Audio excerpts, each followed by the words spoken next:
Agenda دے کر کہ یہ سب کفر ہے، اڑا دو ان کو، مر جاؤ یا مار دو، آپ کو غزوہ بدر اور شہداء احد کے برابر اجر ملے گا۔ یہ بات کہہ کر یہ بے ایمان ہیں، یہ فلاں کو کافر ہیں، یہ ہیں، یہ کافر ہیں، یہ بدعتی ہیں، یہ مشرک ہیں، یہ ہیں، ان کو اڑا دو، شہید مر گئے تو شہید، آگے جنت کا نقشہ کھینچ دیں، اور زندہ رہے تو غازی، اور تمہیں اجر ملے گا غزوہ بدر اور غزوہ احد جیسا۔ ایک قاتل تھا بہت بڑا جس نے سینکڑوں قتل کیے تھے مذہبی دہشت گردی میں، تو کسی شہر میں جنگ گیا ہوا تھا، تو اتفاق سے شام کا وقت تھا، تو اسی جگہ سے گاڑی گزری، تو میری گاڑی کے آگے گولی چلا دی انہوں نے۔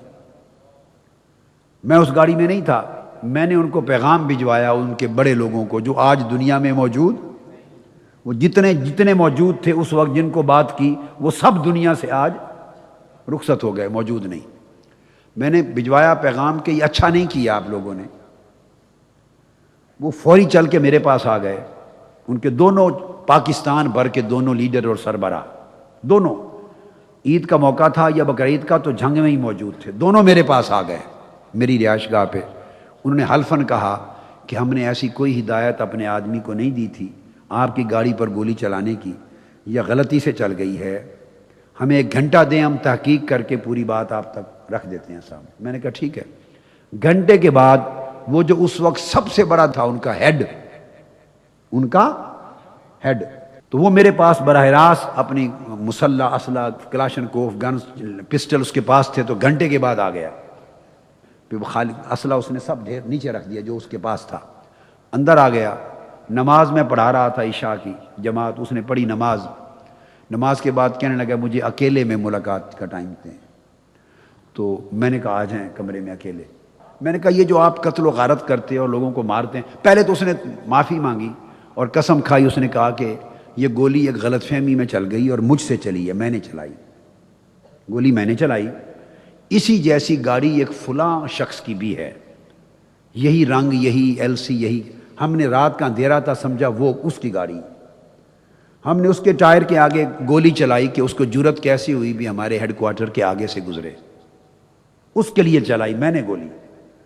اور اس نے قسم کھائی کہ مجھے معلوم نہیں تھا کہ آپ آئے ہوئے ہیں اور یہ آپ کی گاڑی ہے، میں معافی مانگتا ہوں۔ بات ختم ہو گئی۔ میں نے پوچھا بھئی تم کتنوں کو مار چکے ہو؟ اس نے پتہ نہیں 100 سے زیادہ لوگ بتایا اب تک جو قتل کر چکا ہوں۔ میں نے کہا کیا سمجھ کے مارتے ہو؟ اب میں اس کا صرف ایک جملہ بتانے کے لیے آپ کو یہ ساری سٹوری سنائی ہے، ایک جملے کے لیے۔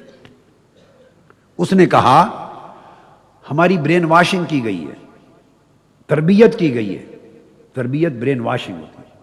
ہمیں یہ سمجھایا گیا اور ہمارے ذہن میں بٹھایا گیا ہے کہ ہم اگر فلاں مسلک اور عقیدے کے لوگوں کو ماریں گے یا فلاں کو، تو یہ ایک جہاد ہے، ہمیں وہی اجر ملے گا جو حضرت ابو بکر، عمر اور عثمان اور صحابہ کو غزوہ بدر اور غزوہ احد اور غزوہ خندق جیسے جہادوں میں شرکت پہ کفار اور مشرکین کو مارنے پہ اجر ملتا تھا۔ مار دیں گے تو ہم غازی ہو جائیں گے، انہی کی طرح جنت میں ان کے ساتھ جائیں گے۔ اگر ہم مارے گئے تو ہم شہید ہو جائیں گے، عرش معلیٰ پہ ہماری روحیں اور جنت میں مقام ملیں گے۔ بس اس ایک نقطے پر ہماری ٹریننگ کی گئی۔ اب بولیے ایک مسلمان بچہ جوان اس ایک نقطے پہ اس کی چند مہینے برین واشنگ ہو، کچھ بچ جائے گا باقی؟ وہ تو اس کے پھر جتنے لوگوں کو چاہیں بھون دے گا، وہ جتنوں کو چاہیں وہ اڑا دے گا۔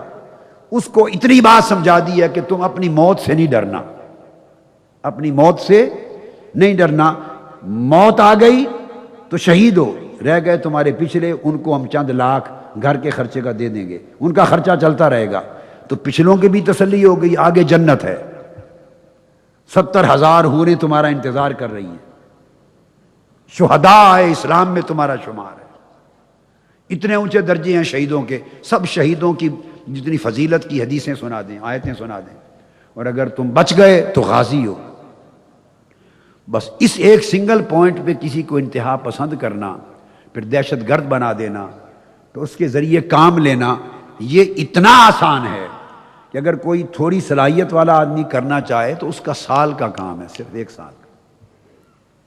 تو اگر آپ کو اس راہ پہ چلانا ہوتا تو 10 اعتکاف بٹھا کر ہزاروں لاکھوں لوگوں کو 24 گھنٹے اور 20 گھنٹے جار کے 27 سال مجھے بھی گزر گئے، اور جوانی نوجوانی سے اس عمر کو آ پہنچا تو میں 27 سال اس کام پہ لگا دیتا۔ میں تو 2 سال میں کام آپ کا بھی کر چکا ہوتا اور اپنا بھی کر چکا ہوتا، اور بہت سو کا کام ہو چکا ہوتا، اگر اس کا نام اسلام تھا۔